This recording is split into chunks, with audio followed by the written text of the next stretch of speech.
সালাম দিয়ে দরজা খুলছে।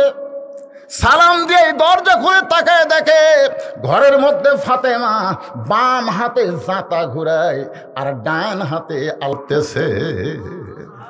বাম হাতে এভাবে কি করে? জাঁতা ঘোরায়, আর ডান হাতে আল্লাহর কোরআন তেলাওয়াত করতেছে। এই দৃশ্য দেখার পরে হতারির চোখ দিয়ে দর দর করে পানি পড়তেছে। আল্লাহ, আল্লাহ গো, আমার ঘরে কোনো খাট পালং নাই, আমার ঘরে কোনো বস্তা বস্তা খাবার নাই, আমার ঘর বিল্ডিং বাড়ি না, একটা ভাঙ্গা ঘর, কিন্তু ঘরের দরজা খুলে যেইটা দেখতে পাইলাম, আল্লাহ রে, আমার ভাঙ্গা ঘর আমার বইয়ের কারণে জান্নাত হয়ে গেছে। আমার ভাঙ্গা ঘর আমার বইয়ের কারণে জান্নাত। কারণ বাম হাতে জাঁতা ঘুরাই আর ডান হাতে আল্লাহর কোরআন তেলাওয়াত করে।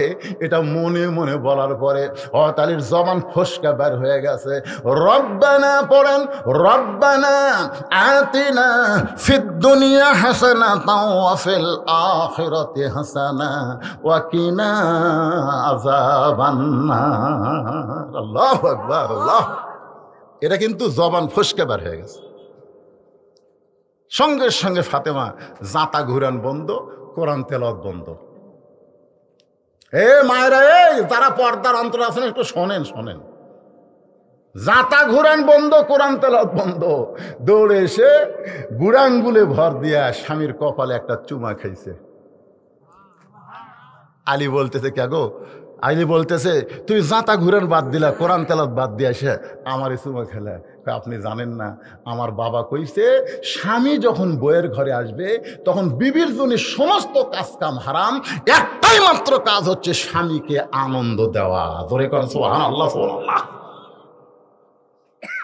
আল্লাহ রাসূল বলেছেন, শুধু ফরজ নামাজ যদি কোনো মেয়ে শুরু করে, এমন সময় স্বামী ডাকলে তার ডাকের উত্তর দেওয়া যাবে না, আগে নামাজ শেষ করা লাগবে।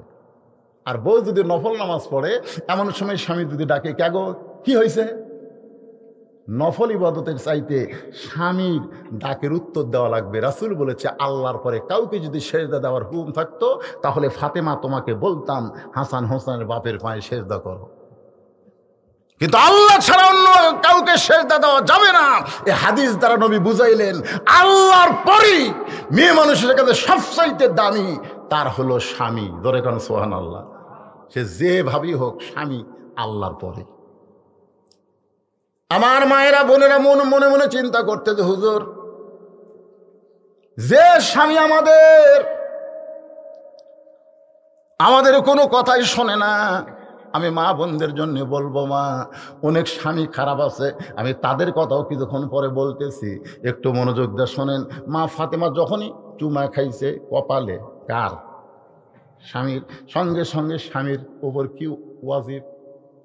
রাসূল বলেছেন, তোমরা যদি তোমাদের বিবির দুই ভুরুর মাঝখানে একটু শব্দ করে চুমা দাও, আল্লাহ তোমাদের আমল নামায় একটা উমরা হজের সওয়াব দিবে।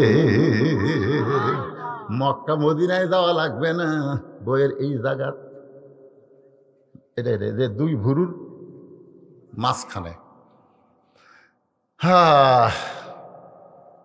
এখন এই আমল করবার গেলে যারা বিড়ি খায়, এরকে বউগুলা যা বেজার হবি, হুজুর কি সুন্নতের কথা বলেন কন্ত। এখন এই কপাল চুমা খাবার গেলে আর মুখের যে গন্ধ, ওই ঘরের মধ্যে ঢুকলে মনে হয় ভোগরা পাটা ঢুকলো। ধরে কোন কথা ঠিক কিনা? না না না, মন খারাপ করেন না। বিড়ি খাওয়া লক্ষণ খুবই ভালো, খুবই ভালো। আমি একজনকে বলছিলাম, ওই একদিন বলে, হুজুর আপনি পান খান, আমি বিড়ি খাই, একই তো। আমি বললাম, যখন বিড়ি ধরাচ্ছে, বুঝলেন, দৌড়ে গিয়ে বললাম, ভাই বিসমিল্লাহ করে ধরাও। মেসর ঠোকা আমার, বিসমিল্লাহ করে ধরাও। ওই বিড়ি ফেলে দেখায়, হুজুর আপনি কি কন? আপনি আলেম না জানেন? আপনি জানেন না বিড়ি ধরানোর সময় বিসমিল্লাহ বলা জায়েজ নাই? আমি কইলাম, যেটা ধরানোর সময় বিসমিল্লাহ বলা যায় নাই, সেটা খাওয়া কি রে? আর কথা কয় না। আপনি মসজিদের মধ্যে যে একটা পান বের করে খান, একটা লোক আপনার ওর বিরক্ত হবে না, কিন্তু একটা বিড়ি ধরান তো দেখি কত বড় বাপের বেটা, হাউড়া ভেঙ্গে দিবি। জোরে কোন কথা ঠিক কিনা? বিড়ি হারাম হওয়ার পিছনে এক নম্বর কারণ হলো হিন্দুরা মরলে মুখে আগুন দেয়, আর এরা বেঁচে থাকতে মুখে আগুন দেয়। জোরে কোন কথা ঠিক কি না? আপনি কত বড় সাহস, আপনার মুখে দাঁড়িয়ে আছে আর সেই মুখে আপনি বিড়ি নিয়ে আগুন ধরাচ্ছেন। 2 নম্বর কারণ হলো ধোঁয়া। ধোঁয়া হলো জাহান্নাম, ধোঁয়া খাওয়া হলো হারাম। ভাতের যদি ধোঁয়া থাকে, যতক্ষণ ধোঁয়া মুক্ত না হবে ততক্ষণ ওই ভাত খাওয়া যাবে না। তাই কি বলতেছেন? দেখছেন, ভাতের ধোঁয়া থাকা অবস্থায় হাগাবাগি করে ওই ভাত খাওয়া যাবে না যতক্ষণ ধোঁয়া মুক্ত না হবে। 3 নম্বর হলো দুর্গন্ধ। বিড়ি যারা খায় ওরকে সব দুর্গন্ধ, সব আপনি দেখবেন, শরীর দুর্গন্ধ, পাঞ্জাবি দুর্গন্ধ, লুঙ্গি দুর্গন্ধ, খেতা দুর্গন্ধ, ঘর দুর্গন্ধ। আপনি ওর যা কিছু রাখত দিবেন সবই দুর্গন্ধ। কথা কন না কেন ভাই? কি মন খারাপ করতেছেন?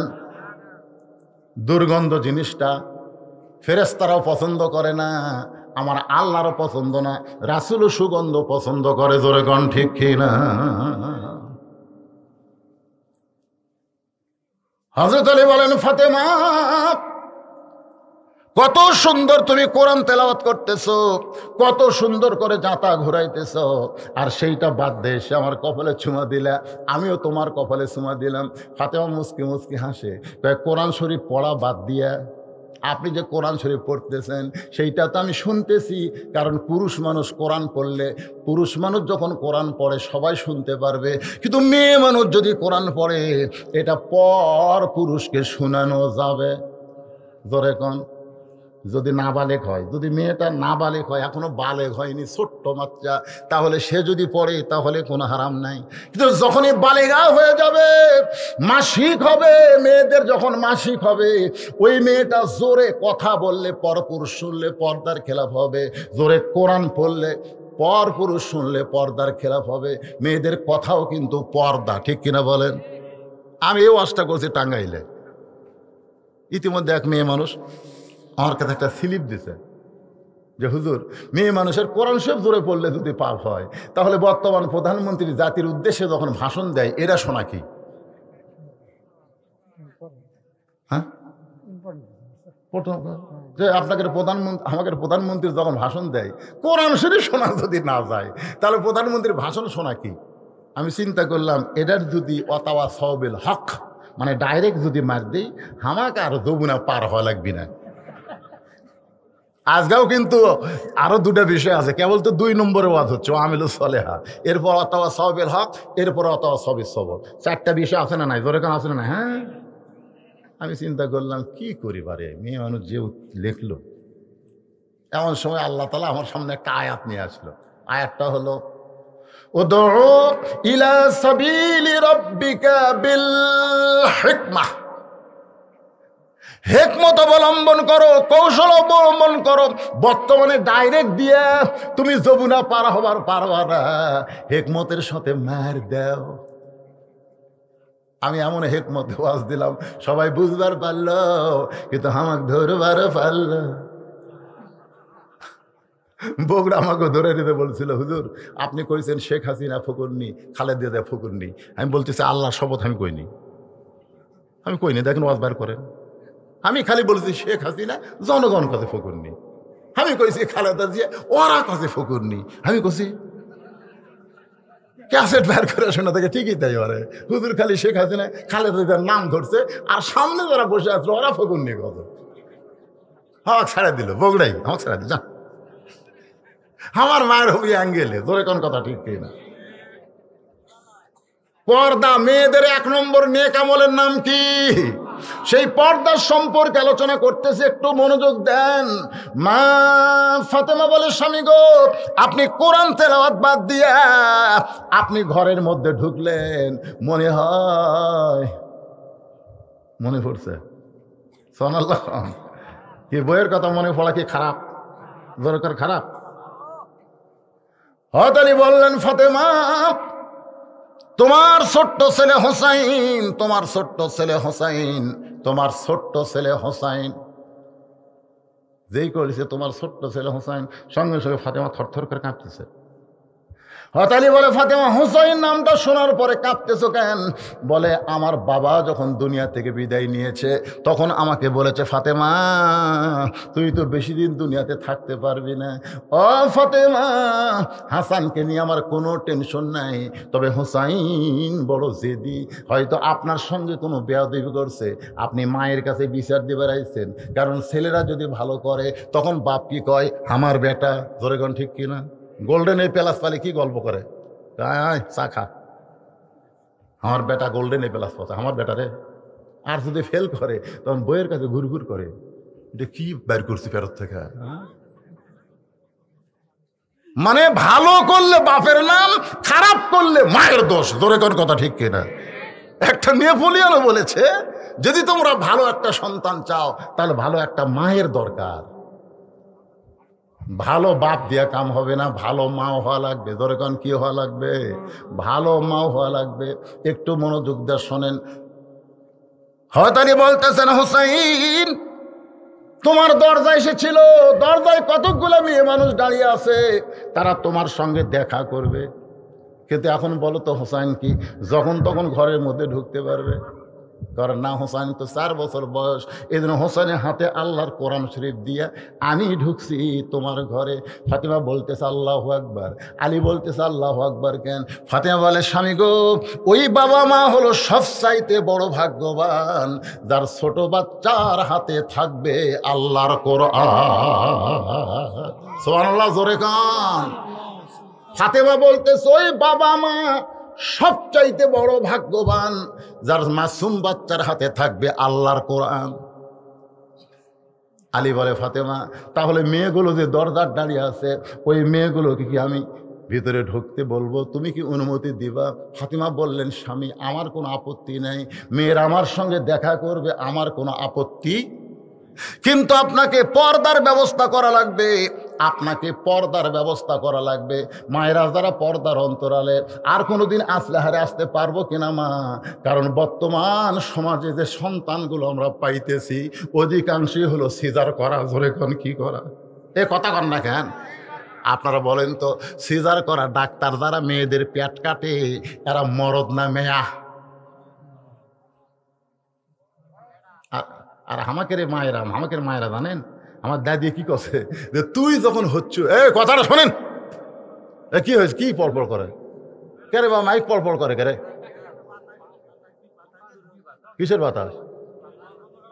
বাতাস দিয়ে না থাক, পাখার বাতাসে বলে পড়পড় করবি রে, ফ্যানের বাতাস দিয়ে আমাকে ওয়াজ করতেছি আমরা। ভাই শোনেন, গুরুত্বপূর্ণ বিষয় আইসা একটু অগুরুত্ব দিলে হবে না। আমি কি বলতেছি খেয়াল করছেন? কি হায় হায়, আমার দাদি কইছে, আমার দাদি গল্প করছে, তো টানা বের করে দেয়, তোর মাথা লম্বা হয়ে গেল, মাথা লম্বা হয়ে গেছে, পরে আমরা থাবড়া সেই মাথা গোল করছি রে। কি মনে করতেছেন? আর এখনকার গুলো কি রে আমার কান্দিস না, তো সিজার করামো। আগে একটা মেয়ে মানুষের বাচ্চা হয়েছে, শুধুমাত্র মেয়েরা ছাড়া ওর আশেপাশে কোনো মরদ মানুষ ঘুরবার পারেনি। ধরে কথা কর না কেন? আর একটা মরদ ডাক্তার পেট কাটে দেখে ঘুমের মধ্যে আছে, 2 দিন পরে ওই নর্মালি 2 দিন পর এমনি হতো, কিন্তু অধৈর্য হওয়ার কারণে পেট কাটে বার করে দেখে ঘুম ভাঙিনি, তখন ডাক্তার পেটতে বের করে এরকম একটা ঘুরুন দেয়, ওই ঘুরুনে ওই যে মাথার ঝাঁকি খাচ্ছে ভাই, ওই ঝাঁকি খাওয়ার কারণে সিজার করা বাচ্চারা অস্থির হয়ে গেছে। ধরে কোন কথা ঠিক কিনা? আজকে সমাজে যেগুলো বাচ্চারা অস্থির, ওই যে ঘোরাফেরা করতেছে, দৌড়াদৌড়ি করতেছে, বুঝবেন সবগুলোই হলো সিজার করা। আমার মায়েরা বোনেরা শোনেন, মায়ের 1 ফোঁটা দুধের দাম কাটিলে গায়েই চাম, পার জুতা বানাইলেও ঋণের শোধ হবে না, এমন দরদি হবে কেউ হবে না আমার মা গো। ফাতেমা বললেন, স্বামী গো, মেয়ের আমার সঙ্গে দেখা করবে, আমার কোনো আপত্তি কিন্তু আপনাকে পর্দার ব্যবস্থা করা লাগবে। হযরত আলী মুচকি মুচকি হাসে আর বলে, ফাতেমা, মেয়েরা মেয়ের সঙ্গে দেখা করবে, এখানে আবার পর্দার কি? আমার কথা বুঝলেন? মেয়েরা মেয়ের সঙ্গে দেখা করবে। আজকে মেয়েরা এক জায়গায় বসেনি, এখানে মেয়েকে বসার জায়গা আছে না নাই? কথা কয় না। এদের কি জন্য দিছে? মেয়েরা এক জায়গায় বসছে কি বসে নাই? তাহলে ফাতেমা কেন বলতেছেন মেয়েরা আমার সঙ্গে দেখা করবে, আপনাকে পর্দার ব্যবস্থা করা লাগবে? আলী বলতেছে, ফাতেমা, মেয়েরা মেয়ের সঙ্গে দেখা করতে গেলে পর্দার কোনো ব্যবস্থা লাগবে না। ফাতেমা বলে, আপনি জ্ঞানের সম্রাট হওয়ার পারেন, কিন্তু পর্দা বিষয়ে আমার চাইতে আপনি কম জানেন। সুবহানাল্লাহ বলেন না কেন? আপনি জ্ঞানের সম্রাট। আপনারা বলেন তো হযরত আলী কি জ্ঞানের একেবারে জানেন না আজ পর্যন্ত? আনা মাদিনাতুল ইলমে ও আলিউ বাবুহা। রাসূল বলেছে, আমি হচ্ছে ইলমের শহর, আলী হচ্ছে তার দরওয়াজা। একই দস্তরখানায় আলী, আবু বকর, ওমর, ওসমান আলী খাচ্ছে। খাওয়ার সময় রাসূল আলীর বুদ্ধি যাচাই করার জন্য খেজুর খাচ্ছে, আর আটিগুলো আলীর সামনে খপ করে রাখতেছে। আলী যখন অন্যদিকে খেয়াল করে আটি রাখে। কিছুক্ষণ পর আল্লাহ রাসূল বলতেছে, দেখো আলীর পেটে এত খিদা লাগছে, একলাই কতগুলো খেজুর খাচ্ছে, দেখো আটি ঠিক হয়ে গেছে। আলী বলতেছে, আসলে ভাই, আমার পেটে খিদা বেশি রে, অনেকগুলো খেজুর খাচ্ছি। কিন্তু আপনারাই বলেন তো, খিদা কার বেশি, যে আটি বার করে খায় না আটি সহ খায়? তো বলতেছে আবু বকর, ওমর, ওসমান বলতেছে, আটি সহ খাবি, তারই খিদা বেশি, মানে বার করার টাইম পাচ্ছে না, এত খিদা। আলী বলতেছে, দেখো নবীর সামনে একটাও বেশি নেই, মানে খিদে এত বেশি লাগছে, আটি পর্যন্ত বার করার টাইম পায়নি। সঙ্গে সঙ্গে রাসূল বলেন, ওঠ ওঠ। হযরত আলীকে উঠায়া কপালে একটা চুমা দিয়ে বুকের মধ্যে নিয়ে বললেন, আনা মাদিনাতুল ইলম ওয়া আলী ও বাবুহা। আজ থেকে আমি হলাম ইলমের শহর, তুই হলি সেই শহরের দরওয়াজা। জোরে কান সুবহানাল্লাহ। এই জন্য হযরত আলীকে বলা হয় জ্ঞানের সম্রাট। ফাতেমা বললেন, স্বামী গো, আপনি জ্ঞানের সম্রাট হবার পারেন, কিন্তু পর্দা বিষয়ে আমার চাইতে আপনি কম জানেন। আপনারা বলেন তো, কোনো বউ যদি স্বামীকে বলে আপনি কম জানেন, তাহলে স্বামীর মন খুশি না বেজার? আলী বললেন, ঠিক আছে, তুমি তাহলে বক্তা হও, আমি তাহলে শ্রোতা হই। সুবহানাল্লাহ খান। এবার ফাতেমা বলে, শোনেন, রাগ করছেন কেন? দরজার যে কয়টা মেয়ে মানুষ দাঁড়িয়ে আছে আমার সঙ্গে দেখা করবে, আপনি কি তাদের চিনেন? আপনি কি তাদের চিনেন? খালি জগ আনছিলাম, জগের দিকে কয়েকবার তাকাছি, কিন্তু গিলেস নাই। উঠি তো এবার লুকা থোদের কে দেন, মানে ডায়াবেটিস ভাই, মুখ খুব শুকা যাচ্ছে। তো আপনার বিরক্ত হচ্ছেন? অনেকদিন পর আইছি। হ্যাঁ,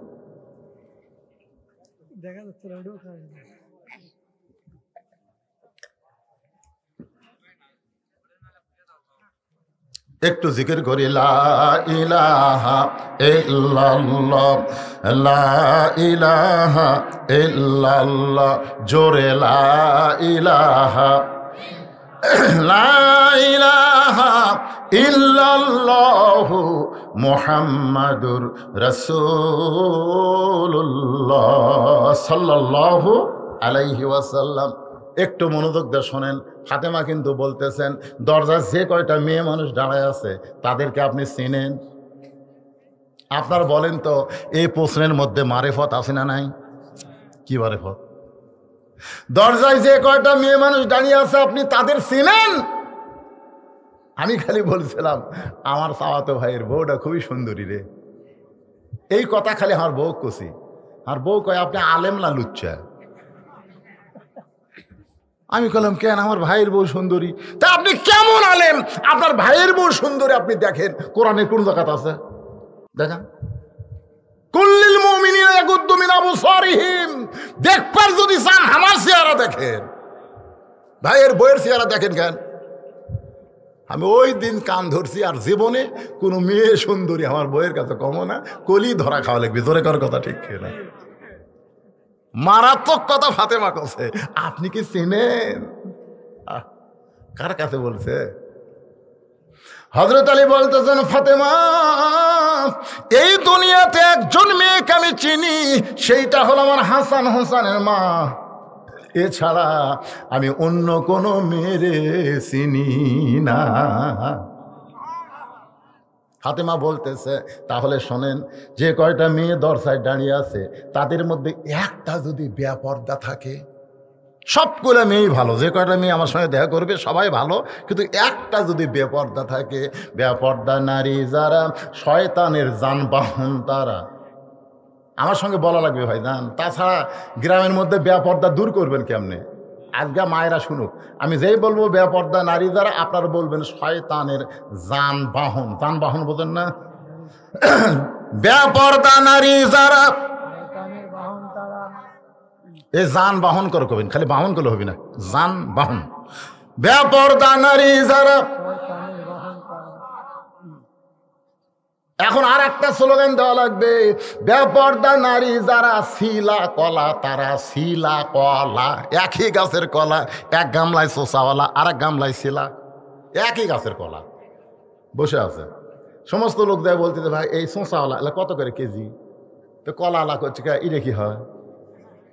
না না না, শিলা কলা আমি নেবো না। তুই কি কলা চোষা সই খাস না শিলা খাস?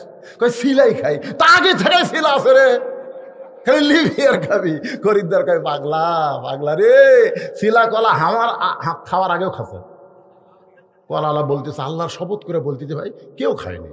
কয় তোর চোখ দে দেখা বাবু, তাই মনোবীক্ষণ যন্ত্র নিয়ে এসে দেখ দেখ, ধুলা বালি মশা মাছি পড়ে ওটা খাওয়ার উপযুক্ত নাই। আজকে যারা বেপর্দা নারী, এরা সমাজের যুবকদের স্বপ্ন দুষ করে, এরা যুবকদের শরীর নষ্ট করতেছে। জোরে কর কথা ঠিক কিনা? একটা পর্দানিশী নারীর সাথে কোনোদিন কারো স্বপ্ন দোষ হয় না, যত স্বপ্ন দোষ হয় ওই বেপর্দা পরিমণির সাথে। জোরে কর কথা কর না কেন? এই জন্যে আমার সাথে একটু বলা লাগবে, বেপর্দা নারী যারা শিলা কলা তারা। ধরে কোন কি কলা? বেপর্দা নারী যারা। আর একটা স্লোগান দেন, আমি যেই বলবো বেপর্দা নারী যারা, আপনারা বলবেন ব্রয়লার মুরগি তারা। ব্রয়লার মুরগি, ধরে কোন কি মুরগি?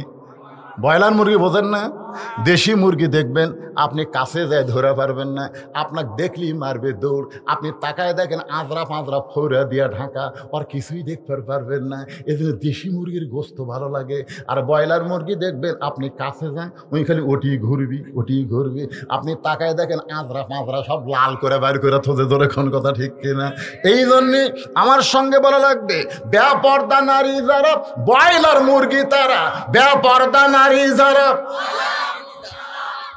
এর চাইতে ভালো অর্ডার করা লাগবে না। আজকের ওয়াজে আসলাহার নয়াপাড়া সহ যত মায়ের আইছে সবাই পর্দানিশী হবে। ফাতেমার সঙ্গে জান্নাতে যাবার গেলে একটু মনোযোগ দিয়ে শোনেন মা।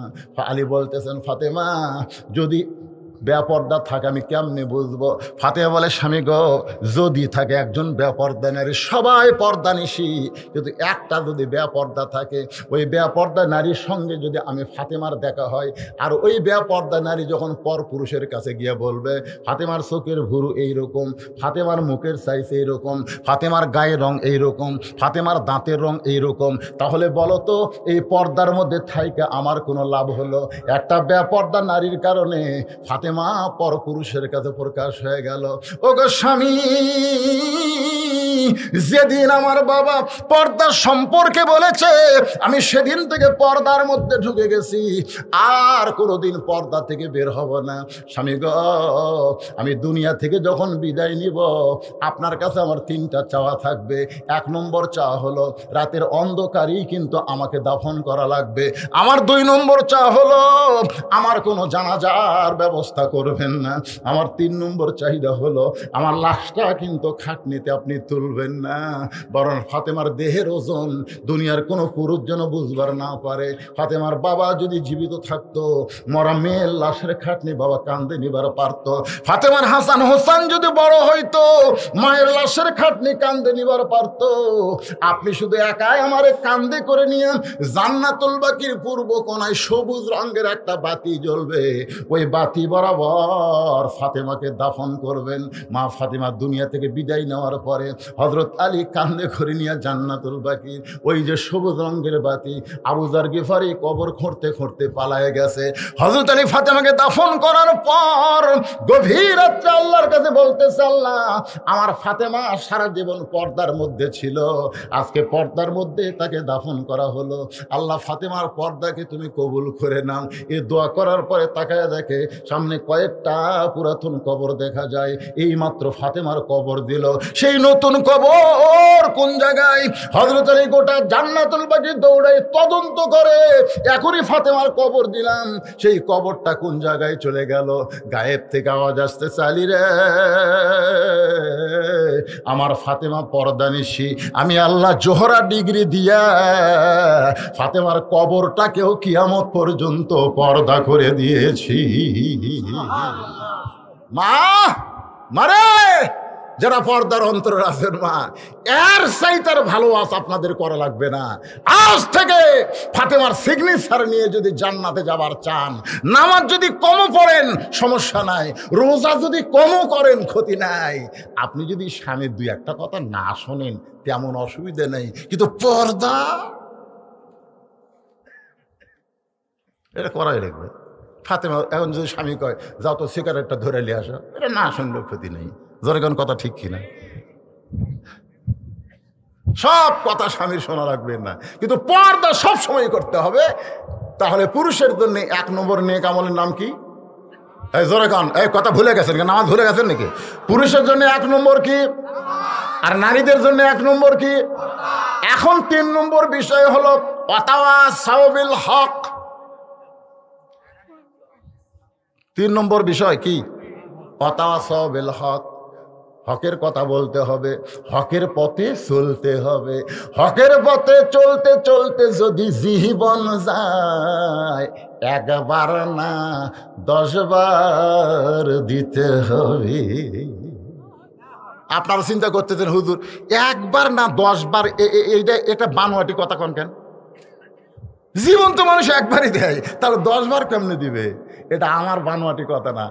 আলেম সাহেব, একটা মাদ্রাসার সুপার সাহেব, বুখারী শরীফের কিতাবুল মাগাজি হাদিসটা বলবো, মা আহাদান ইয়াদখুলুল জান্নাতা ইউহিব্বু আন ইয়ারজি ইলা দুনিয়া ওয়া লাহু মা আলাল আরদি মিন শাইইন ইল্লা শাহীদুন ইয়াতামান্না আন ইয়ারজি ইলা দুনিয়া ফায়ুক্তাল আশারা মাররাতান লিমা ইয়ারা মিনাল কারামাতি। রাওয়াহুল বুখারী কিতাবুল মাগাজি।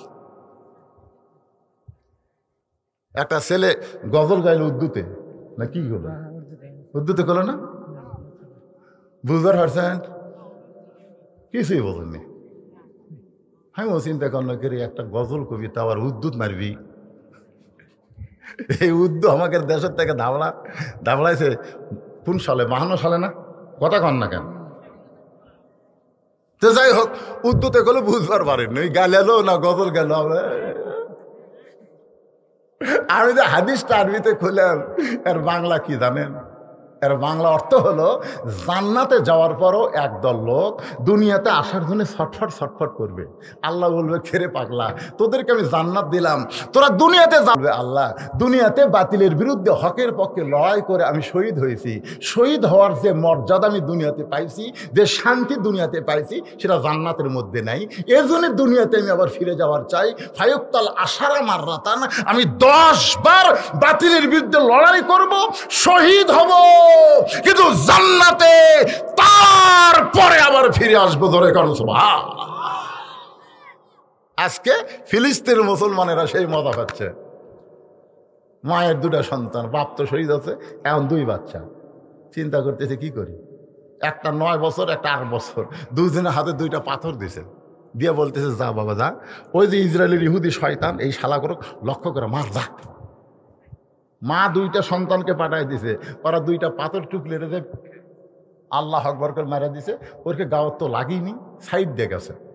কিন্তু ওই শালারা তো মানবতাহীন, ছোট বাচ্চা বলেও খাতির করেনি, ওরা হাসপাতালকেও খাতির করতেছে না। ধরে কোন কথা ঠিক করে খটখট করে গুলি করে দিছে। একটা ছেলে বাচ্চা ওটি ঘটনাস্থলে মারা গেছে, আর একটা এই হাত উড়ে গেছে। এটা কয়েকজনকে দেখছেন, ফেসবুকে দিছে, ইউটিউবে দিছে, এ হাত উড়ে গেছে। এখন 2 সন্তানকে হাসপাতালে নিয়ে গেছে। মা দেখবার গেছে, মা দেখবার যায় যেটা শহীদ হয়েছে ওইটার কপালে চুমা দিয়া মুসকি মুসকি হাসে আর বলে আলহামদুলিল্লাহ। কি বলতেছে? আর যেইটা আহত হইয়া কান দিচ্ছে ওইটার কপালে চুমা দিয়া মা কান দেয়ার বলে ইন্নালিল্লাহ ইন্নালিল্লাহ। সাংবাদিক কয়েকের পাগলি হলো নাকি রে? যেইটা মারা গেল সেইটা বলা লাগবে ইন্না লিল্লাহ, আর যেইটা এখনো জীবিত আছে, যাই হাত যাক তাও তো বেঁচে আছে, কয়া লাগবে আলহামদুলিল্লাহ। আই পাগলি হলো নাকি? যেইটা মরে গেল সেইটাই কয় আলহামদুলিল্লাহ, আর যেইটা জীবিত আছে সেইটা কয় ইন্না লিল্লাহ। সাংবাদিক তাকে জিজ্ঞাসা করলো, মা আপনি কি এটা ভুলে কইছেন না ইচ্ছা করেই কইছেন? মা বলতেছে, কোনটা মরছে কোনটা বেঁচে আছে। তো কই যে সাংবাদিকতা করিস কিন্তু আল্লাহর কোরআন হাতে ধরিস না। আল্লাহর কোরআন হাতে ধরিস না। আল্লাহর কোরআন হাতে ধর, কোরআন খোল, খুলে দেখ। ওয়ালা তাকুলু লিমান ইউকতালু ফি সাবিলিল্লাহি। আমওয়াত বলা যাবে না বাল আহিয়া? বাল আহিয়া। আল্লাহ বলতেছে খবরদার তাদেরকে মৃত্যু বলো না, বাল আহিয়া ওয়ালা কিল্লা তাশুরুন। সাংবাদিক তোদের মাথাতেটা ধরতেছে না, আমার এই সন্তানটা মরে নাই, ও এখন জান্নাতের ভিতরে পাখি হয়ে ঘুরতেছে। জোরে কোন সুবহানাল্লাহ। এটা ইন্না লিল্লাহ, এটা মানুষ মরার কোনো আয়াত না। ইন্না লিল্লাহ হলো ইজা আসাবাতুহুম মুসিবা, যখন বিপদ আপদ মুসিবত আসবে কলু, তখন বলতে হবে ইন্না লিল্লাহ। আমার ছেলেটাকে ইন্না লিল্লাহ বলে চুমাইতে বললাম, একটা হাত হারালি কেন? কলিজা দিবার পারলি না? তোর ভাগ্য খারাপ, তোর হাত গেছে, জীবন যায়নি। অথবা সবেল হক, হকের পথে যারা থাকবে। আল্লাহ কোরআনে বলেছে, ওয়ালা নাবলুওয়ান্নাকুম বিশাইয়্যিম মিনাল খাউফি ওয়াল জুই ওয়া নাকসিম মিনাল আমওয়ালি ওয়াল আনফুসি ওয়াস সামারাত ওয়া বাশশিরিস সাবিরিন। সুবহানাল্লাহ বলে। কি মনে করতেছেন হকের পথে যারা থাকবে বিপদ আসবে না? কবি সারাদিন ঘুরি, সারাদিন ঘুমাই, আমার কোনো টেনশন নেই। তুই গোপনে যে শয়তানের দল করিস, তোর টেনশন কোত্থেকে থাকবি রে? এই যে দুটো বেড়া ঘুরাচ্ছে রে, এই শালা করে কিন্তু পোলা দেওয়া হবে না, বেড়া ঘুরতেছে।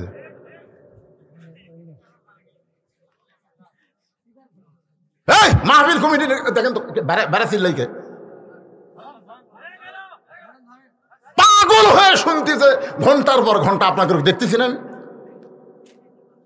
আর এরা করতেছে কিছুই বলে।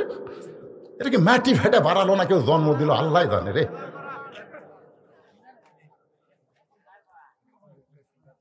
বাবা আনন্দে মাতিয়া, এ গান কইছে, বাবা আনন্দে মাতিয়া সাগরে ভাসাইয়া সেই যে চইলা গেল খবর লেয় না।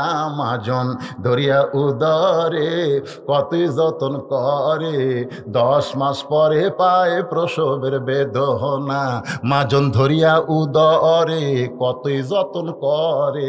ইমাম গাজ্জালি বলেছেন, সন্তান পেটে আসার সাথে সাথে আল্লাহ মায়ের মাসিক ব্যায়াম বন্ধ করে দেয়। তোমরা বলো তো মাসিক ব্যায়াম বন্ধ করার কারণ কি? মেয়েরা প্রত্যেক মাসে 3 দিন 5 দিন 7 দিন নামাজ পড়তে পারবে না, রোজা রাখতে পারবে না, কিন্তু পেটে বাচ্চা আসার সঙ্গে সঙ্গে ওই অসুখটা আল্লাহ বন্ধ করে দেয়, যে বাচ্চা পেটে থাকা অবস্থায় মার ইবাদতের যেন কোনো কমতি না হয়। কারণ মায়ের ইবাদতের সাথে আল্লাহ পেটের বাচ্চারও সম্পর্ক করে দেয়। মারো মাজন ধরিয়া উদরে করিয়া যতন। মা পেটে বাচ্চা নিয়ে যখন রুকুর থেকে সেজদা যায়, 4 মাসের বাচ্চা পেটের মধ্যে এরকম দোমড় খায়। আমার হাতের দিকে তাকান, পেটের মধ্যে দোমড় খায়। ফেরেশতা বলে, আল্লাহ তোমার বান্দি রুকুর থেকে সেজদা গেল, পেটের বাচ্চা পেটের মধ্যে কি কষ্ট পায় না? আল্লাহ কয়, ফেরেশতা সাক্ষী থাক, যেই মা পেটে বাচ্চা নিয়ে নামাজ পড়তেছে ওই মা শুধু নিজে নামাজ পড়তেছে না, পেটের বাচ্চাকেও নামাজি বানায়া দিচ্ছে। আমার এলাকার এক ছেলে বলে, হুজুর 11 মাস আমার খিদা কম, কিন্তু এই রোজার মাসে এত খিদা লাগে হুজুর, খালি খাবারই মন চায়, খাবারই মন চায়। আমি কইলাম তোর মায়ের কাছে যা, যা বেঁচে আছে। কয় হয় তো যা। তো মা কি করবে? যাস না কেন? এই কথাটা যেটা হামাক কইলি এরা তোর মা অক্ষ, যা। তো ওই মায়ের কাছে যায়, বলতেছে মা 12 মাসের মধ্যে 11 মাস আমার খিদা কম, কিন্তু রোজার মাসে খিদা বেশি কেন? মা বলতে তোর দাদি, তোর দাদিটাই সর্বনাশ করছে। তোর দাদি আমাকে কইছে যে বৌমা খবরদার রোজা যেন থাকেন না, রোজা থাকলে কিন্তু পেটের মধ্যে বাচ্চা শুকে যাবি। রোজা থাকলে আমার নাতি নাতনি শুকা যাবি, আমাকে জোর করে রোজা থাকবার দেয়নি রে। রোজার মাসে হাও খাসি, তুইও পেটের মধ্যে খাসি। রোজার মাসে তোর খাওয়ার অভ্যাস আছে, এই জন্য বাইরে আসা তুই আর থাকা পারতিস না।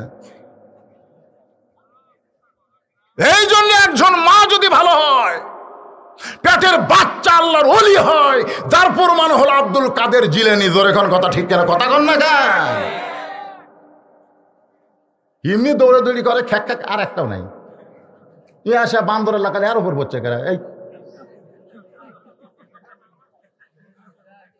না না উঁচা জায়গা পড়া যাবে ছোট মানুষ থাক। আচ্ছা থাক। অথবা সাবিল হক, হকের কথা শুনবেন না? হকের কথা শুনবেন না? হ্যাঁ, একটু মনোযোগ দিয়ে শুনবেন। অথবা সাবিল হক, হকের কথা বলতেছি। তিনটা কথা বলবো, আপনার একটু মনোযোগ দিয়ে শোনেন। এক নম্বর হলো ইন্নী ওয়াহিব্বুল ফিতনা, আমার ওয়াজ শুনছেন? এই ওয়াজটা আমি করতেছি না। 2 নম্বর হলো ইকরাহুল হক, আর 3 নম্বর হলো আশহাদু মালাম আরা। এই 3টা আরবির বাংলা অর্থ হলো আমি ফিতনাকে মহব্বত করি। 2 নম্বরের বাংলা অর্থ হলো আমি হককে পছন্দ করি না। 3 নম্বর হলো আমি না দেখা জিনিসের সাক্ষী মারি। আপনারা বলেন তো শাব্দিক অর্থ কি ভালো না খারাপ? ভালো। খারাপ? আমি ফিতনাকে মহব্বত করি। অথচ আল্লাহ কোরআনে বলেছে ইন্নামা আমওয়ালুকুম ওয়া আওলাদুকুম ফিতনা, নিশ্চয় তোমাদের সম্পদ আর সন্তান হলো তোমাদের বিপদের কারণ। আপনার বলেন তো সম্পদ আর সন্তান বিপদের কারণ, এ কথা আল্লাহ বলার পিছনে কারণ কি? এই কারণ আছে না নাই? আল্লাহ কি এমনি এমনি কোনো কথা কইছে নাকি? 1 নম্বর কারণ হলো কি জানেন? মনে করেন, বুঝাচ্ছি এটা আমি, আপনি মসজিদে জুমার দিনে ইমাম সাহেব কিন্তু একসময় বলে এখন আপনাদের সামনে দান বাক্স যাচ্ছে, যে যা পারেন আল্লাহর রাস্তায় দান করেন। এ কথা বলে কি বলে না? বলে না? তখন আপনার পকেটের দিকে আপনি খেয়াল করেন, 500 টাকার লোট আছে, 200 টাকার লোট আছে, 100 টাকার লোট আছে, কিন্তু 10 টাকা নেই। 500, 200, 100, 10 টাকা নেই।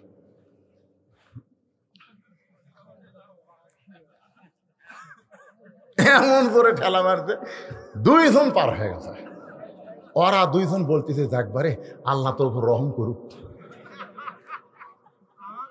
তখন এই 2 কান্দের ফেরেশতা কি কয় জানেন? আল্লাহ আল্লাহ, এর পকেটে কিন্তু 500 টাকা, 200 টাকা, 100 টাকা আছে, থাকার পরে 10 টাকা নাই দেখে তোমার ঘরের দান বাক্স ঠেলা মারলো। এর কান্দ আমরা থাকা কি লাগবো? আল্লাহ আল্লাহ তুমি কও, এই শালা শয়তানের কান্দ থেকে আমরা লেখমো কি?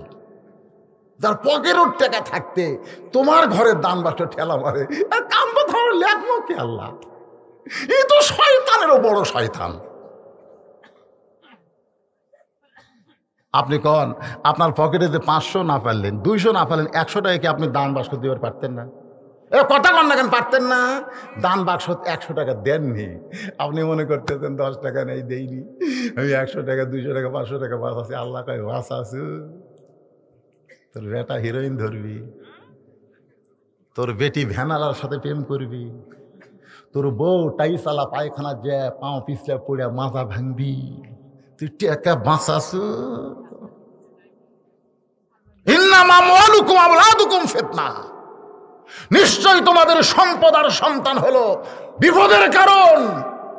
আজকে সম্পদ থাকার পরেও দেখেন কতগুলো মানুষ 3 তলা, 4 তলা, 5 তলা বাড়ি করতেছে না? কতক্ষণ করতেছে না?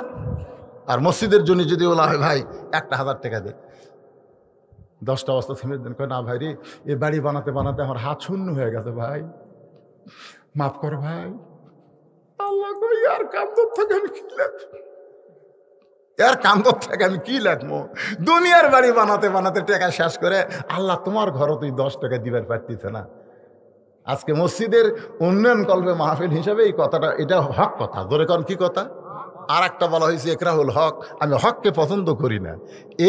এটাও কিন্তু আল্লাহ কোরআনে বলেছেন জাত সাকারাতুল মাউত হক, পছন্দ করি না আমরা সেই হক যে হকের নাম হলো মৃত্যু। সবার জীবনে মৃত্যু সত্য, জোরে কর কথা ঠিক কিনা? ওয়াতাসাবিল হক, একটু মনোযোগ দিয়ে শোনেন। তারপর আমরা মৃত্যু পছন্দ, কথা কর না কেন? আমার মা একটা হাত গেছে, একটা পা গেছে, গতকাল মুখ বেঁকা হচ্ছিল, আজকে কথা হয়ে গেছে। আজকে আমি গেলাম, আমার হাত ধরলো, বিকালবেলা গেছিলাম, হাত ধরে মা বাঁচবার চায়, মা আমার বাঁচবার চায়। এই অবস্থাও আমার মা মরবার চাচ্ছে না, মা মরবার চাচ্ছে না। তখনই বোঝা গেল মৃত্যু প্রত্যেকটা মানুষের জীবনে হক হওয়ার পরেও কেউ মৃত্যুরে পছন্দ করে না। এরপর আমাদের মরতেই হবে, জোরে কোন কথা ঠিক কিনা? আল্লাহ বলেছেন মরো মরো, কিসের আপত্তি মরতে? লা তামুতুন্না ইল্লা ওয়া আনতুম মুসলিমুন। সবচাইতে বড় হক কথা হলো মুসলমান হইয়া মরা লাগবে। আর মুসলমান হয়ে মরতে গেলে আল্লাহর ঘর মসজিদে আপনাদের এখানে যারা আছেন সবাই কিছু কিছু করে দান করা লাগবে। এটা আপনাদের কবরের পাতেও হবে। আমাকে বলেছে হুজুর আপনি 2 ঘন্টা ওয়াজ করার পরে মসজিদের জন্য 5টা মিনিট বলবেন। দেখেন ঘড়ির দিকে তাকায় দেখেন 2 ঘন্টা হবে। এই যারা লাইভ করতেছে ওরা বুঝতেছে 2 ঘন্টা 10 মিনিট পরে একটানা বাংলাদেশের বক্তারা এখন 1.5 ঘন্টা করে ওয়াজ করতেছে না। আর 2 ঘন্টা 10 মিনিট ওয়াজ করার পরে 5 মিনিট আল্লাহর ঘরের জন্য আমি আপনাদের কাছে হাত বাড়ালাম। এরা কিভাবে তুলবি? টাকা আমার কাছে নিয়ে আসা লাগবি না আপনাদের কাছে লোকজন যাবি? কোনটা করবি রে? আব্দুল সালাম কুটি গেল গামছা কাম হবি নি?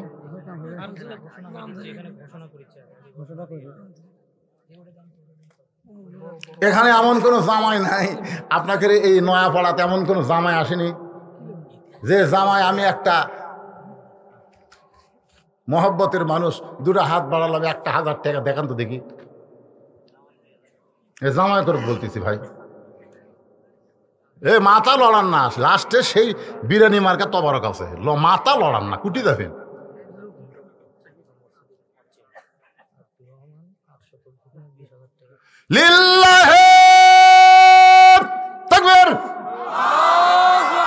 মসজিদের মুয়াজ্জিন সাহেব এমনি রাসূল বলেছেন বেলাল হয়তো, তো বেলাল বলতেছে হুজুর কেন? আল্লাহ রাসূল বলেন বেলাল তুই তো আমার চাইতে খাটো রে। তো বেলাল বলে হুজুর আপনি হলেন ইমাম আর আমি হলাম মুয়াজ্জিন, আপনার চাইতে তো আমি খাটো হমই। আল্লাহ রাসূল বলে বেলাল দুনিয়াতে তো আমার চাইতে খাটো হলে কি হবে? হাসরের ময়দানে তোর মাথা আমার মাথার উপরে থাকবে।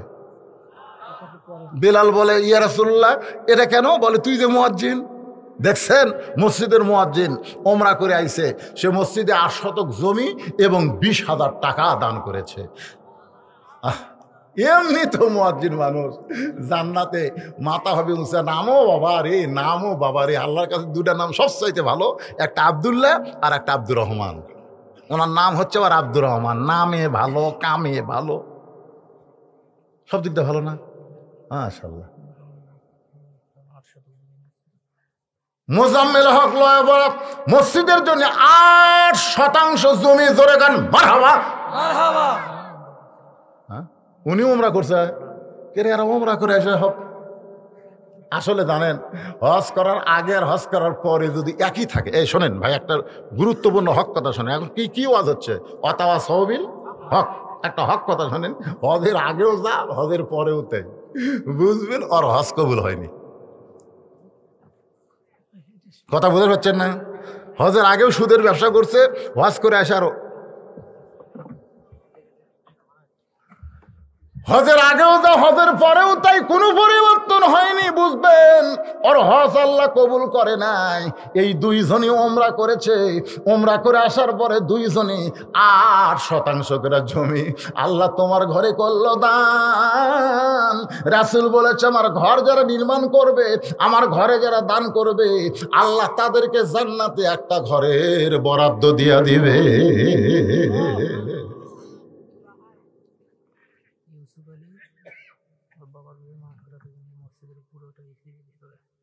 সেটা কি মাজার না? মাজা হয়ে গেছে তো। ইউসুফ আলী তার বাবার রুহের মাগফিরাতের জন্য মসজিদ ঘরের দেওয়ালে মানে ভিতরে যত টাইলস লাগবি সমস্ত টাইলস একলাই দিয়ে দিবি। এইরকম দানবীর 10টা থাকলে আবার এলার থেকে খুচরা পয়সা লাভ কি? এরকম মাফ করে দেওয়া ভালো। হ্যাঁ আপনারা শরীক হবেন, একটা জামাই খারাপ হবে না। এই জামাইগুলা কি রে? এই লয়া ফলার একটা জামাই নাই।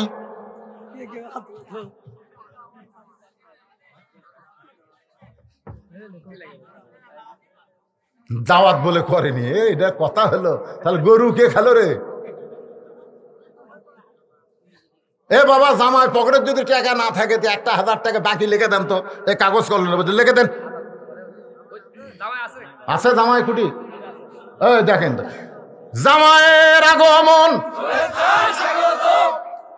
মাশাআল্লাহ। কে কয় না? এই দেখেন লাইন ধরছে। এই দেখ, হাত দাও তো দেখি কোন গ্রাম, বাড়ি কুটি? বা বিজরুলের পাগড়া পাড়া বিজরুল, ওই গাঁও তো ওয়াজ করছি হবে। 1,000 টাকা লগত এটা কিসের বাকি? ঠিক হলাম মানুষজন কই জামাই মানুষের আবার বাকি করে কট দিতে আছে, কই বাড়াচ্ছে না। কট দি টাকা আছে, কই বাড়াচ্ছে না। তাও দিছে চকচকা, এখন পর্যন্ত দ্বিতীয় হাতত পড়েনি, কেবল আমার হাতত আসলো। আল্লাহ আল্লাহ, নবীর জামাই ওসমান গনির সঙ্গে এই জামাইকে জান্নাত দিও, দরকার আমিন। এই জামাই শ্বশুর বাঁচা আছে না মরে গেছে বাবা? আহারে আল্লাহ, শ্বশুরের কবরকে জান্নাতের টুকরা বানান। আপনার নাম কি? জামাইয়ের নাম কি? একরাম হোসেন। ওনার বউ চিন্তা করতেছে, আল্লাহ আমার স্বামী একটা স্বামী রে, হাজার হাজার লোকের মধ্যে 1,000 টাকা দান করলো, আর অন্যগুলো খালি চিন্তা করতেছে আমাকে গুলা কি মূল। এই আর একটা আছে কে? মুকুল হোসেন 5,000 টাকা দান করবে। আল্লাহ মুকুল হোসেনের দানকে আল্লাহ আপনি কবুল করেন। আল্লাহ নেক নিয়ত নেক আশা পড়া আল্লাহুম্মা আমিন। এই আসলাহারের ছেলেরাই ভিতরের গামছা 10 টাকা 20 টাকা 50 100 যে যা পারবে আল্লাহর রাস্তায় দান করবে। আর টেজের উপর তো দান করতেছে নগদ বাকি যেটা সেটা করতেছে। তোমরা ভিতরে ঢোকো ঢোকো বাবা।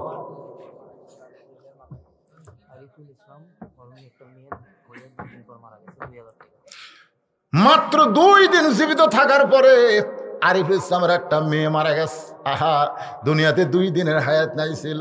চলতে পথে 2 দিন থামিলাম, একটা গান আছে না নাই? চলতে পথে 2 দিন থামিলাম, যাবার কালে একজন আরো দেখা না পাইলাম। ও আমার সাদের মালা যাই রে ছিঁড়ে, রইব না আর বেশি দিন তোদের মাঝারে। আরিফুল ইসলামের একটা মেয়ে মাত্র 2 দিন দুনিয়াতে জীবিত থাকার পরে দুনিয়া থেকে বিদায় হয়ে গেছে। ওই মেয়ের রুহের মাগফিরাত নয়, ওই মেয়ের কোনো পাপই হয় নাই। ওই মেয়ের ওসিলায় আল্লাহ আরিফ এবং তার বউকে যেন জান্নাত দেয়। 2,000 টাকা দান করেছে, সকলে বলেন আমিন। আপনার বলেন তো, 2 দিন হায়াত পায় মরে গেছে, আর রুহের মাগফিরাতের কোনো দোয়া আছে? কোনো দোয়া নেই, কারণ ও পাপই করেনি, পাপ করার বয়সে হয়নি। কুল্লু মাউলুদুন ইউলিদু আলাল ফিতরাত। ওই ইসলামের উপর দুনিয়া থেকে বিদায় হয়ে জান্নাতে হয়ে গেছে। ওই সন্তান ওসিলায় আল্লাহ বাপ মাকে জান্নাত দিয়ে দিবে, জোরে কোন আমিন।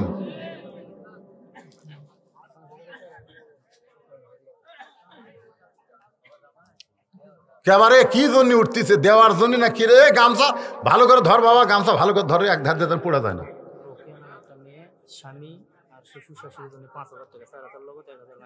লিল্লাহে তাকবীর। আল্লাহ রাসূলের 4টা মেয়ে ছিল, তার মধ্যে একটা মেয়ের নাম হলো রোকেয়া। জোরে কোন একটা মেয়ের নাম কি? এ রোকেয়ার স্বামীর নাম হলো ওসমান গনি। চাম্পা, হ্যাঁ আগে রোকেয়া চাম্পা। আচ্ছা, চাম্পা নামে একজন মা, স্বামী, শ্বশুর শাশুড়ি, বাপ মা 5,000 টাকার মধ্যে নগদে 4,000, বাকি 1,000 টাকা দান করেছে। আল্লাহ যাদের নিয়তে দান করলো তাদের সকলকেই জান্নাতি কবুল করে, জোরে কোন আমিন। কোনটা রে? এত ছোট দিকে আসো তো।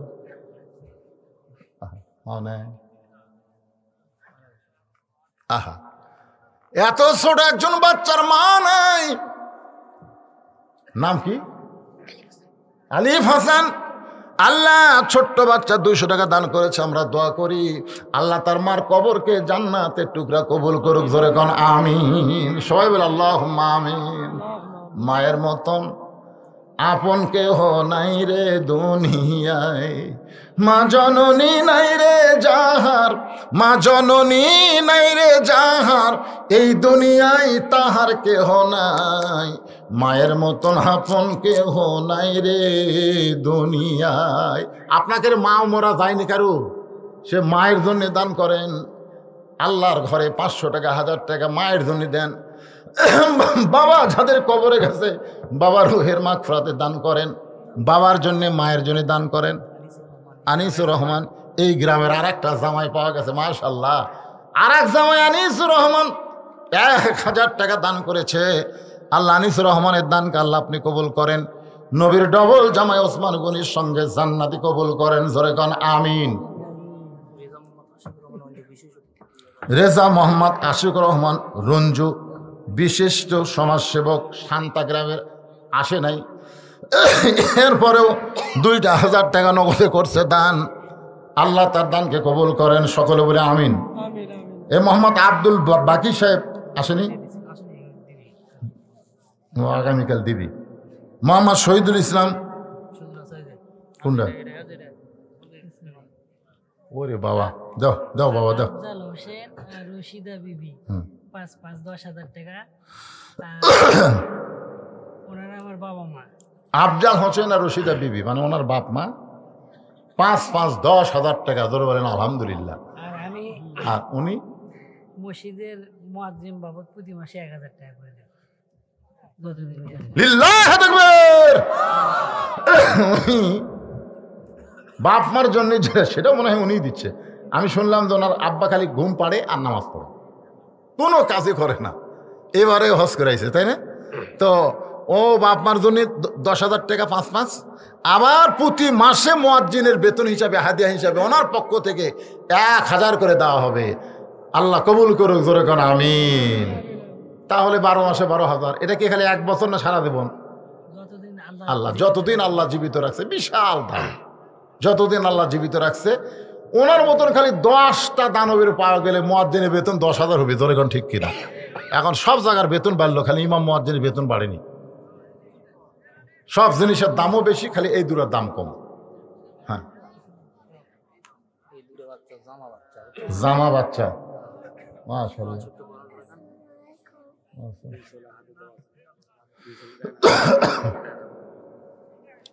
আরে জামা, তোমাকে নাম কে? স্যার হামিম তামিম, মাশাআল্লাহ, হামিম তামিম, 2 জামা মেয়ে। 500 টাকা দান করে আমাদের কাছে দোয়া চাই, আমরা দোয়া করি আল্লাহ মা ফাতেমার চরিত্র দান করুক, জোরে কোন আমিন। বাপ মার কলজা জুড়াই দেখ, জোরে কোন আল্লাহুম্মা আমিন। আলহাজ আব্দুল মতিন সাহেব 1000 টাকা দান করেছে, আল্লাহ তার দানকে কবুল করেন। মানিক এই গ্রামের জামাই 1000 টাকা দান, এটা কি লগত না বাকি? এই লেখো, তার লিখতে 1000 টাকা দান করেছে আল্লাহ এই গ্রামের জামাই মানিক, আল্লাহ দানকে কবুল করেন। আল্লাহ নেক নিয়ত নেক আছে পড়া কর, আল্লাহুম্মা আমিন।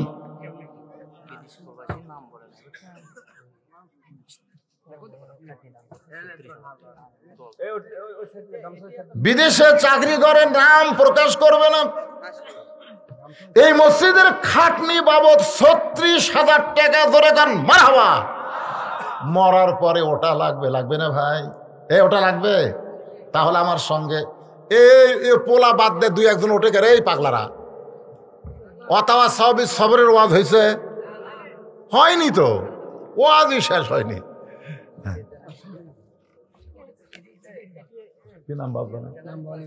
কোন বারে 1,000 টাকা দিয়ে দোয়া করে দিন।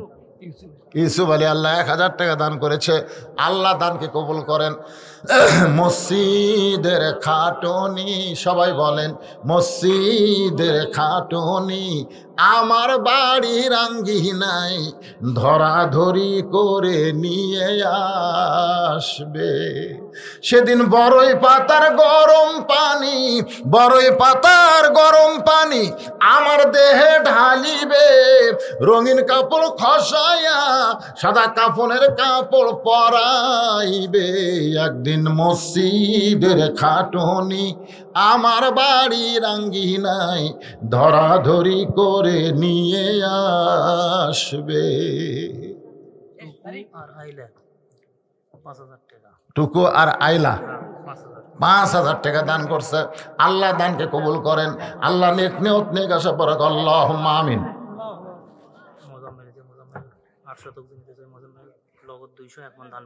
আল্লাহ মোজামেল যিনি 8 শতক জাকা দিয়েছে, মন ভর্তিছে না, নগদ আবার 200 টাকা আবার 1 মণ ধান বাকি করছে দান। আল্লাহ এই যে বারবার দান করতেছে তোমার বান্দা তোমার ঘরে, আল্লাহ দানকে কবুল করা উবক করা দিয়ে আল্লাহর সঙ্গে জান্নাত দিয়ে জোরে কোন আমিন। বাপ মা মারা গেছে, আল্লাহ বাপ মার কবরকে জান্নাতের টুকরা বানায় দেন। আর কেউ আছেন আজকের মাহফিলে? এই প্রধান অতিথি সাহেব কি দিছে রে? প্রধান অতিথি চেয়ারম্যান সাহেব কিছু দেওয়া যায়নি। আর পরে কবে আমি দিলাম, আমারটা ঘোষণা হলো না। বেল্লাল হোসেন নয়াপাড়ার 1 মণ ধান আল্লাহর ঘরে করবে দান। আল্লাহ বেল্লাল হোসেনের দানকে আল্লাহ আপনি কবুল করেন। আল্লাহ নেক নিয়ত নেক আশা পড়ে আল্লাহুম্মা আমিন। এলা জামাইগুলো কেউ 1000 উপর উঠলো না। এই শাহিন এই গ্রামের জামাই 1000, এদের প্রথম যে 1000 দেওয়া ওই যে শুরু করে গেছে, ও সবাই মনে করছে জামাই হলে 1000। একটা জামাই করলো না 2000 টাকা দেবো, দোয়া করে দেবো হয়তো আলী রাদিয়াল্লাহর সঙ্গে যেন জান্নাত দেয়। মানিক নয়াপাড়া 1 মণ চাল করবে দান। আল্লাহ মানিকের দানকে আল্লাহ আপনি কবুল করেন। আল্লাহ নেক নিয়ত নেক আশা পুরা করেন আল্লাহুম্মা আমিন। তোমাকে এখানে কি ওই হলুদ মলুদ আদায় করা লাগে নাকি? হলুদ মরিচ মাছ চাউল ইসালে সব যা আছে লাস্টে খাওয়া আছে, ওটা আপনারা আপন ইচ্ছায় দিবেন, এটা আদায় করা লাগবে না। আর মসজিদের জন্য দেন। সবাই একটু মহব্বতের জিকির করেন। আব্দুল বারিক 1 মণ আলু আছিল। আব্দুল বারিক 1 মণ আলু। এই যে আলু লাগাচ্ছেন না, আলু যেন যে ঘুগরি পোকা না ধরে, বুঝলেন? আলুর গাওয়াত খালি খসখসে দাগ হলে আলু। ও আমিলুস সালিহা, নারীদের জন্য কি পর্দা। এরপরে ওয়াতাওয়াসাউ বিল হক। বর্তমানে হক পৃথিবীতে কারা আছে? তারা হলো ফিলিস্তিন, গাজা, জোরে কোন ঠিক কিনা? হক পথে যারা যুদ্ধ করতেছে এরা হলো হামাস। আর আমেরিকা কয় এরা জঙ্গি। আজকে তোমরা জঙ্গি কয়া পার পাচ্ছ। আমেরিকা, রাশিয়া, ব্রিটেন, ফ্রান্স তোমরা পার পাইবা না। কেন? ওই রক্তের পথ দিয়া একদিন বিজয় হবে। ইমাম মেহেদী আলাইহিস সালাম আসবে, ঈসা আলাইহিস সালাম আসবে। গোটা পৃথিবীতে তন্ন তন্ন করে খুঁজে খুঁজে ইহুদি খ্রিস্টানদেরকে শেষ করা হবে। সুবহানাল্লাহ জোরে কর। রেজাউল 100 টাকা 1 মণ ধান। আর কয়া লাগবে না, এখন সব লিখে দাও। 3 বস্তা সিমেন্টকে দিবি। নানিয়ার মায়ের জন্য হাফেজ ইমদাদুল হক।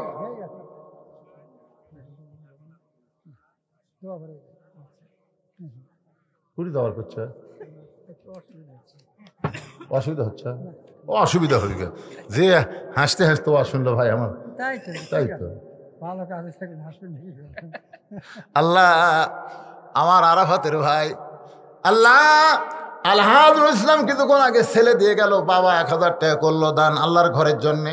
আল্লাহ দানকে কবুল করেন, জোরে কোন আমিন। 1 মণ ধানও দান করবে, আল্লাহ দানকে কবুল করেন। মিরানুল ইসলাম নানির জন্যে, নানির কথা মনে করে দান করছে 500 টাকা। আল্লাহ মিরাজুলের নানির কবরকে জান্নাতের টুকরা বানায় দেন, জোরে বলে আল্লাহুম্মা আমিন। ওয়াতাওয়াসাউ বিস সবর। হকের পথে চলতে গেলে বিপদ আপদ মুসিবত আসবে। এই কারণে আল্লাহ বলেছেন আবাশশিরিস সাবিরিন। মায়ের পেটের বাচ্চা যখন প্রসব হয়, প্রসবের আগে কিন্তু একটা প্রসব বেদনা হয়, হয় কি হয় না? আমি আর বউরে কইছিলাম যে বাচ্চা হওয়ার সময় যে ব্যথা হয়, আবার কিরে বারে দুধু মিয়া 1 মণ ধান 500 টাকা। 1 মণ ধান 500 টাকা। বাপ মার রুহের মাগফিরাতের জন্যে আল্লাহ বাপ মার কবর জান্নাতের টুকরা বানায় দেন, জোরে কোন আমিন। এখন বলেন, আমি আমার বউরে জিজ্ঞাসা করলাম, অন্য কাউরে তো বলা যায় না, মাকে কি আর বলা যায় নাকি? সব কথা মাকে বলা যায়। বউকে বললাম বাচ্চা যখন হয় আমরা তো মনে করি নিজ দিয়ে বাচ্চা বাড়াই, ওই দিকে ব্যথা হয়। আর বউ খালি মুসকি মুসকি আসে, মরদ মানুষ কেমনি বুঝলাম ব্যথা। আমার বউ কইল ব্যথা কলিজের মধ্যে সে এমন ভাবে খামছে ধরে, চিৎকার করে বলে গলায় দড়ি দিব, বিষ খাবো, কোনোদিন মা হয় নাই, এবার প্রথম মা হচ্ছে, বিষ খাবে, গলার দড়ি দিবে, এই যন্ত্রণার সহ্য করবে না। দাদি নানি দৌড়ে এসে ঘরের মধ্যে তুলে ঠান্ডা পানির মধ্যে নরম কাপড় চুবড়ায়া কপালের উপরে দেয়, আর কয় ধৈর্য ধর, পাতাওয়া সবিস সবর, ধৈর্যের শিক্ষা, ধৈর্য ধর, ধৈর্য ধর। পায়ের তলে জান্নাত, বাপের পায়ের তলে জান্নাত নাই, তোর পায়ের তলে জান্নাত। তুই মা হবি আর চিল্লা চিল্লি করবি, এই কষ্ট সহ্য করবি না, তাহলে তুই কেমনি মা হবি? একটু ধৈর্য ধর, একটু সবর কর। মা কিন্তু কষ্ট পাচ্ছে, তারপরেও মা হওয়ার আশায়। মায়ের পায়ের তলে সন্তানের জান্নাত, এই হাদিস শোনার পরে দাঁতের উপর দাঁত দিয়ে মা ধৈর্য ধারণ করেছে। এত কষ্ট, এত নির্যাতন, বাড়ি ঘর বাদ দিয়া আরা জঙ্গলে সেখানে খুঁজে খুঁজে ধরে ধরে জেলে নিয়ে যাচ্ছে। এত নির্যাতন, এত কষ্ট, তারপরেও তারা মুনাফিক হচ্ছে না, দল বদল করতেছে না। জোরে কোন কথা, ঠিক কি কথা কন না কেন? এত কষ্ট, এই কষ্টের পরে মা ধৈর্য ধারণ করে দাঁতের উপর দাঁত দিয়ে আছে। হোক, কি হবে, মরে যাবো না হয় কি হবে, দেখেন রক্ত আসতেছে, বাচ্চা আসতেছে, রক্ত আসতেছে। ফিলিস্তিন যেরকম রক্ত দিচ্ছে, রক্তের ভিতর দিয়েই চলে আসবে মেহেদি, চলে আসবে ঈসা আলাইহিস সালাম। ধরে কোন ঠিক কি না? সন্তান বের হয়ে প্যা প্যা করে কান্দে, মা বেহুশ হয়ে গেছে। সন্তানকে গোসল করায়া মায়ের বুকের উপরে যখন দাদি নানি সন্তানকে রাইখা দেয়, ওই সন্তানের পরশে মা কিন্তু হুঁশ ফিরে পায়। সন্তানকে এক হাত দেয় ভাবে নিয়ে মুখে চুমা, জিবা বের করে চুমা খায়। দাদি নানি তিরস্কার করে, বলে লাথি মার, এর জন্যই গলার দড়ি দেবার চাইলি, এর জন্যই বিষ খাবার চাইলি, এ তোর রক্ত ঝরায়া, তোর দেহে রক্ত ঝরায়া তোর পেট থেকে বের হয়ে আইসি, আর চুমা খাস কেন, আরে লাথি মার। মা তখন বলে, দাদি গো, এত কষ্টের পর এইরকম নিয়ামত পাওয়া যাবে আমি কখনোই বুঝতে পারি নাই। ও গো দাদি, এই কলিজার টুকরো আমার বুকের উপরে আসার সঙ্গে সঙ্গে আমার সব কষ্ট আমি ভুলে গেছি। আজকে যারা ধৈর্য ধারণ করে ইমানের বলে বলিয়ান হয়ে কোরআনের আন্দোলন করতেছে, নানা রকম নির্যাতন, মায়ের প্রসব বেদনার মতন কষ্ট হচ্ছে, এই কষ্ট ধৈর্য ধারণ করে যদি সাহসের সঙ্গে মোকাবেলা করতে পারে, তাহলে একদিন মা যেমন তার সন্তানকে বুকের উপরে পাইছে, একদিন বাংলার ইসলামী আন্দোলনের কর্মীরা কলেমার পতাকা বাংলার জমিনে ওড়া দেখবে। আল্লাহ যেন এই দৃশ্য আমাদের দেখার তৌফিক দান করুক। জোরে কোন আমিন। 1 নম্বর ঈমান, 2 নম্বর ও আমিলুস সলিহা, 3 নম্বর হচ্ছে অতাওয়াসাবিল হক, 4 নম্বর অতাওয়াসাবিস সবর। আল্লাহ পাক যতটুকু আলোচনা করলাম, এই আলোচনা মোতাবেক আমাদের চলার তৌফিক দান করুক। সকলে বলে আল্লাহুম্মা আমিন, জোরে বলে আল্লাহুম্মা আমিন। মাহফিলের প্রধান অতিথি 5000 টাকা নগদে করছে দান, চেয়ারম্যান সাহেব। বইয়ের জন্য দোয়া চাইছে, ওনার বিবি খুবই অসুস্থ, আল্লাহ ওনার বিবিকে সুস্থতা দান করুক। জোরে কারণ আল্লাহুম্মা আমিন। আমার মা অসুস্থ, সবাই অসুস্থ, সবাই সুস্থ। জি, 20,000 কে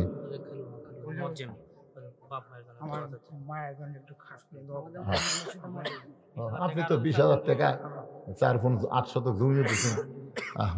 মায়ের জন্য দোয়া চান, আপনি জন্য চাচ্ছেন না? কি সন্তান রে, বাপ মার জন্য দোয়া চায়।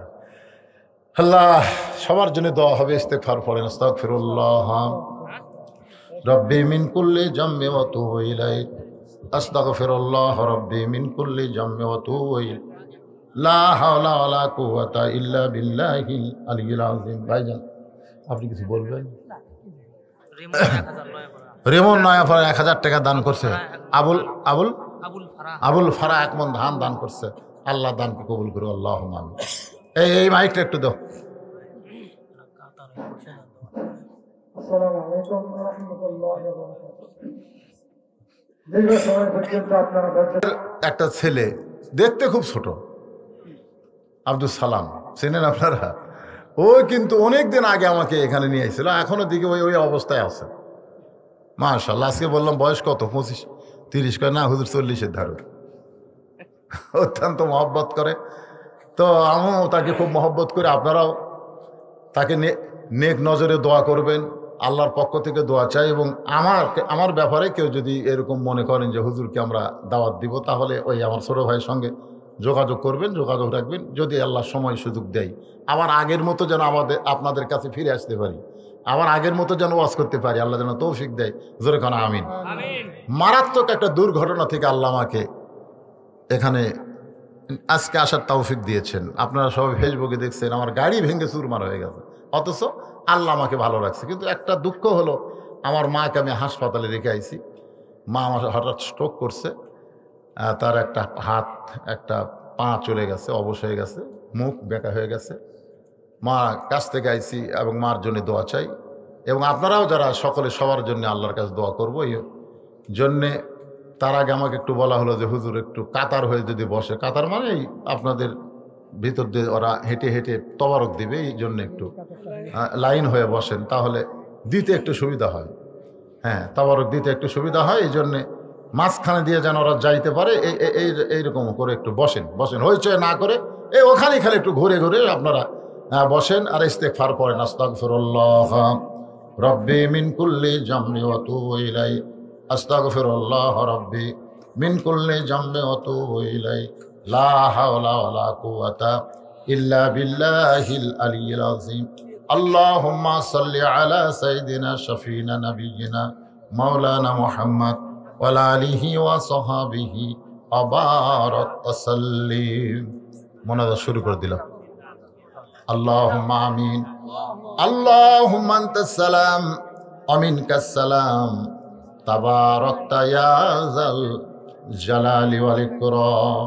হে আল্লাহ, মাগরিবের নামাজের পর থেকে এত রাত পর্যন্ত তোমার পাগল বান্দা বান্দিরা আরামের বাড়ি ঘুমকে বাদ দিয়া কোরআন হাদিসের মহব্বত কলেজার মধ্যে নিয়া এই জান্নাতের বাগানে বসে বসে কোরআন হাদিসের আলোচনা শোনার শেষে আমি গুনাহগারের সঙ্গে রহমতের দরজায় ফকির হয়ে দোকানা হাত তুলেছি। আল্লাহ মেহেরবানি করে আজকের মাহফিল আমাদের সকলের হেদায়েতের জন্যে, নাজাতের জন্যে, জান্নাতের জন্যে কবুল করো। এই মাহফিলের শুরু থেকে শেষ পর্যন্ত যত আলোচনা হয়েছে আল্লাহ, এর মধ্যে যদি ত্রুটি হয়, ভুল হয়, মাফ করে দাও। এর যা হাদিয়া মঞ্জুর করো সোনার মদিনায় নবী পাকের রওজা মুবারকে আল্লাহ তুমি কবুল করে নাও। তামাম আম্বিয়ায়ে কেরাম, আসহাবে কেরাম, তাবিনী কেরাম, তাবা তাবিনী কেরাম, আউলিয়ায়ে কেরাম, পীর মাশায়েখ, বুজুর্গানি কেরাম, তামাম পৃথিবীর মাটির নিচে যত মুমিন মুমিনা শুয়ে আছে আল্লাহ, সকলের আরো আফরে হাদিয়া কবুল করো। আল্লাহ আমরা যারা হাত তুলেছি, আমাদের জনম দুঃখনী মা যাদের কবরের ঘরে চলে গেছে, আল্লাহ মেহেরবানি করে মায়ের কবরকে জান্নাতের টুকরা কবুল করো। বাবার বাড়িঘর সবই আছে, আমি সহ আমরা যারা বাবা হারা এতিম হয়ে গেছি, আল্লাহ মেহেরবানি করে বাবার কবরকে জান্নাতের টুকরা বানায় দাও। আল্লাহ আমার মা অসুস্থ, আমাদের মধ্যে যাদের বাপ মা অসুস্থ আছে আল্লাহ সুস্থতার নিয়ামত দান করে দাও। মাবুদ পর্দার অন্তরালে বসে বসে আমার সম্মানিত মা বোনের আলোচনা শুনেছে। আজকে দীর্ঘ সময় পর্দা নিয়ে আমি কথা বলেছি। আল্লাহ আমাদের মা বোনদের পর্দা নিশি কবুল করে মা ফাতেমার চরিত্র দান করে দাও। আল্লাহ যেই যুবকেরা প্রতি বছর এই জাসলাহার উত্তরপাড়া নয়াপাড়া মসজিদের জন্য মাহফিল করে, এই যুবকগুলোকে আল্লাহ তুমি 5 ওয়াক্ত নামাজি হিসাবে কবুল করে নাও। আল্লাহ এই ছোট্ট একটা গ্রাম, এই যে গ্রাম, এই গ্রামের উপরে তুমি রহমত আর বরকতের দরজা খুলে দাও। আল্লাহ সবাইকে আল্লাহ বিপদ আপদ মুসিবত থেকে হেফাজত করো। খাস করে আমার ছোট্ট ভাই আব্দুল সালাম বলে হুজুর এই দায়িত্ব আর নেওয়া যাবে না। আমি বললাম এই দায়িত্ব ছাড়াও যাবে না। আল্লাহ তাকে তুমি বুঝদান করো, দিনের পথে ইসলামের পথে তুমি তাকে কবুল করে নাও। তার বাবাটা দুনিয়া থেকে চলে গেছে আমার বাবার মতো একই বছরে। আল্লাহ দোয়া করতে এসেছিলাম, কবরের কাছে গিয়ে দোয়া করেছিলাম, আজকে মাহফিল থেকে দোয়া করি আল্লাহ তার বাবার কবরটাকে জান্নাতের টুকরা বানিয়ে দাও। মাবুদ, আজকের মাহফিলের সম্মানিত সভাপতিকে, সহসভাপতিকে আল্লাহ তুমি কবুল করো। প্রধান অতিথি চেয়ারম্যান সাহেবের বিবি অসুস্থ, দোয়া করি আল্লাহ সুস্থতার নিয়ামত দান করো। বিশেষ অতিথিদের আল্লাহ কবুল করো, আলেম ওলামাদের কবুল করো আল্লাহ। মাজলুম জেলখানায় জীবন যাপন করতেছে, কসি দুইটা বাচ্চা রেখে আমির হামজা, মামুনুল হক, আল্লাহ এরকম বহু আলেম যারা আল্লাহ জেলখানার প্রকোষ্ঠে, আল্লাহ তাদের সকলকেই তুমি হেফাজত করো আল্লাহ। সূরা আসর থেকে 4টা বিষয় নিয়ে কথা বললাম।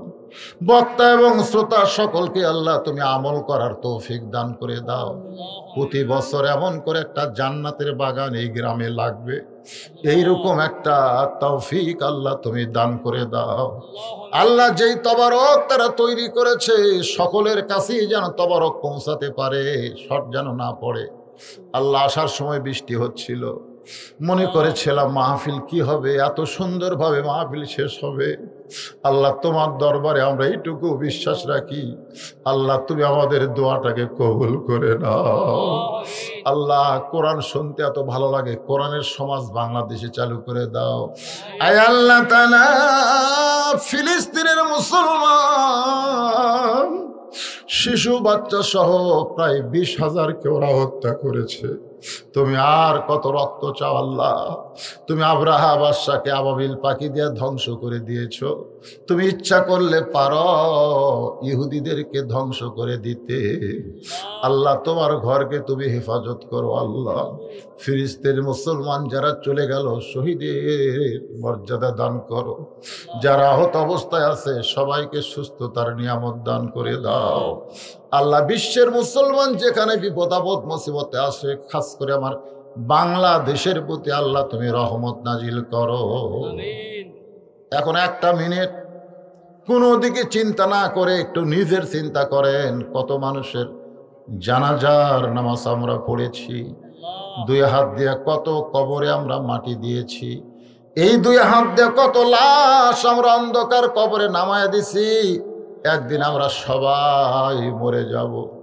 যেদিন আমাদের মৃত্যু হবে আমাদের জবানে তুমি জারি করে দিও লা ইলাহা ইল্লাল্লাহু মুহাম্মাদুর রাসূলুল্লাহ সাল্লাল্লাহু আলাইহি সাল্লাম।